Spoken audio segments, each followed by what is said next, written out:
A lot of people have mentioned the British election study so far today. Some of you may not know that the British election study has been running for 50 years, and that means that it's very well placed to provide insights into how electors change depending on the kind of social, political, historical context that they're voting in. So what I want to do today is to think a little bit about what's interesting and different about the 2015 election from a long-term perspective. The answer to that question is, well, I think, or one of the answers to that question is the same as the answer to the question on the screen, which is not that the party leaders all look strangely plastic, but the fact that there is actually 7 of them there, and when 5 years ago there would have been three leaders in this photograph. So, and the relevance of that is that what I think is interesting to understand about this election and what we're looking at from the British election study point of view is why the party system in this country has become much more fragmented than it has been in the past. You can see that if you just look at the share of the vote that's been won by the 2 major parties since the Second World War, which is the pink line on that chart. And you can see it's gradually declined. You'll see the very slight uptick at the end. So the combined party share in May was very slightly higher than in 2010, and that's because of this collapse of the Lib Dem vote. But generally, it's part of a long-term downward trend. It's less of a downward trend in terms of seats, but that's because of the way our electoral system exaggerates the share of the seats that the leading parties tend to gain. So if you look at this from, instead of looking from the point of view of the major parties, you look at it from the point of view of the smaller parties. The yellow line shows you the share of the vote of all other parties, including the third party, the Liberal Democrats. And you can see that's consistently increased over the period, except again with this slight drop this year because of the collapse of the Lib Dems. But the blue line, which shows just the minor party share, you can see this sharp uptick in 2015, and that's because there's been a big increase in other party votes, driven by UKIP, driven by the SNP. And you can see this is also reflected in the number of seats, particularly because of the large number of seats won by the SNP. Political scientists have tried to capture this diversity of choice in the electoral system, this number of parties, by a statistic which is called the effective number of parties, which is a comparative measure across countries. This is the statistics for the UK, and you can see the effective number of electoral parties, that's based on votes, has consistently increased since the early 1950s. That's the dark blue line. And even the effective number of parliamentary parties, that's based on the number of seats in Parliament, has also gradually increased, although this is protected, as I say, by the buffer that the electoral system provides for the main parties. So in order to try to understand why this might have happened, there's lots of long-term factors which I'm not going to dwell on here because that's for another day. But you're talking about things like the weakening attachment of voters to the major parties, disaffection with politics in general, which tends to affect the bigger parties more than the smaller parties. You're talking about things like the kind of shrinking of the perceived difference between the choices that the parties offer. So that's the distinctiveness of the parties in terms of their policies. So these may be long-term factors, but in the shorter run, there's also some more specific factors that are relevant. And I'm going to look at 3 things briefly. One is the effect of coalition and the prospects of another hung parliament. Second, the Lib Dem collapse. And the third, particularly the Scottish referendum. There are spillover effects from other elections, including the European elections, which have benefited UKIP, as Rob has been mentioning. But the effect of the referendum in Scotland and the effect that has on the SNP is particularly interesting, so I'm going to have a little quick look at that.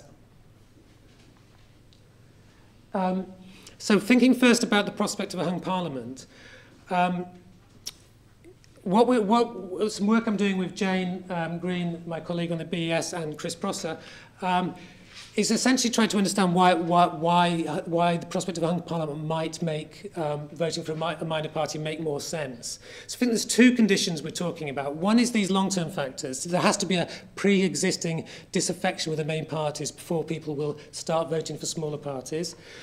But added to that, if you also have an increased probability of a hung parliament going along the bottom here, we think this will lead to a greater likelihood of voting for smaller parties.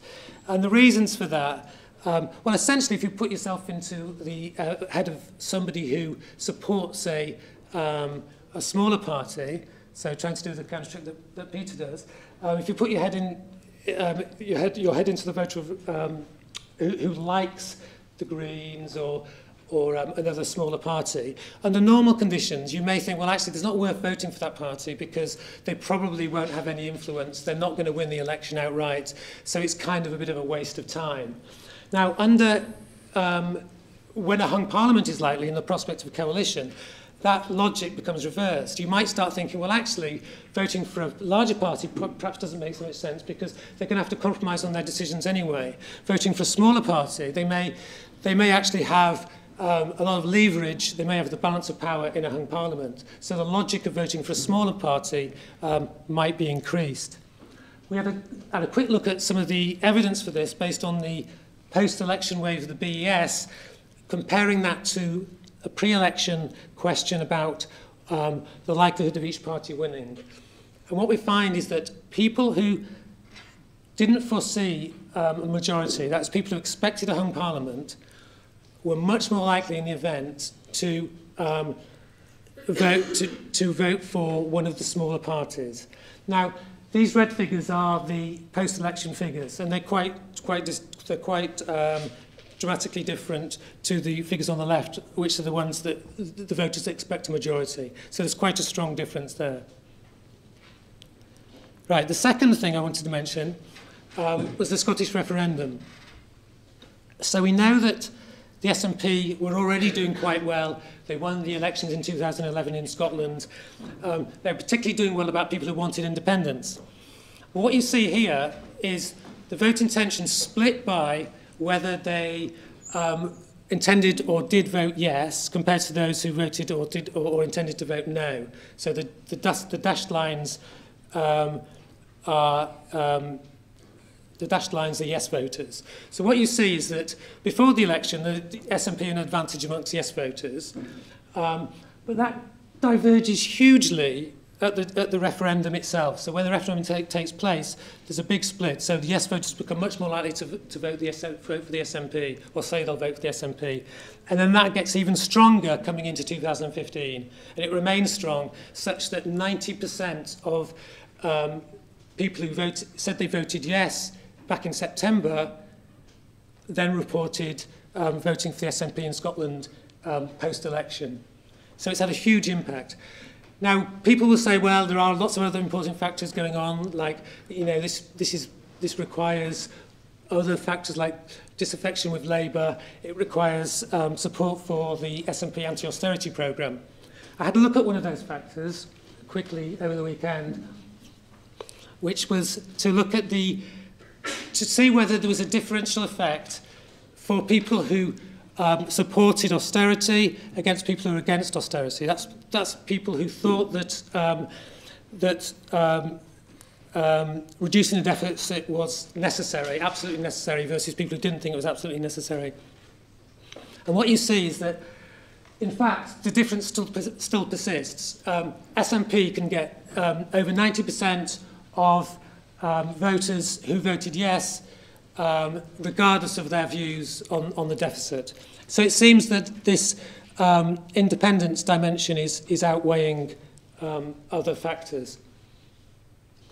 Finally, I think the third factor, which I think is interesting and important, is the way in which the fragmentation of the electorate has persisted despite the collapse of the Liberal Democrats. So you would think that the major two-party vote would increase a lot with the decline of the Liberal Democrats. That hasn't happened. In fact, we've seen a stable share, as I said, for the two major parties, despite the collapse of the Liberal Democrats. Now, the Liberal Democrats, as Andrew said, going into the election, were hopeful that they wouldn't lose so many seats as they actually did. In the BES, we've been saying for a long time, because the panel has consistently been showing that only between a quarter and a third of the people who voted for them in 2010 said they were going to vote for them again. And you have to do remarkably well locally to buck that trend. And what you see here is this is just Liberal Democrat voters in 2010, according to how they voted on May the 8th. 29% stayed loyal. But a slightly larger number voted Labour. So more people who voted Lib Dem in 2010 voted Labour than voted Lib Dem again. And that's very unusual for a kind of an established party. But the rest of the Lib Dem vote fractured quite a lot. Quite a significant proportion went to UKIP, went to the Greens and went to the Conservatives. So the Lib Dem vote really did fragment and go across all the other parties. The supposed protection that Liberal Democrat incumbency was supposed to provide them with didn't really materialise. And I think this was overestimated, partly because people were believing the local polls, particularly the Ashcroft polls, which asked a very different kind of question, which was about how they thought, thinking about the local candidate and the local constituency, how would you vote? And this question we found in the BES, where we asked both questions, looking at it, what people actually voted for, though that question actually overestimates support for the Liberal Democrats, particularly in their own seats. Okay, so that's all. I want to leave a little bit of time for questions, so I will finish it there. Thank you very much.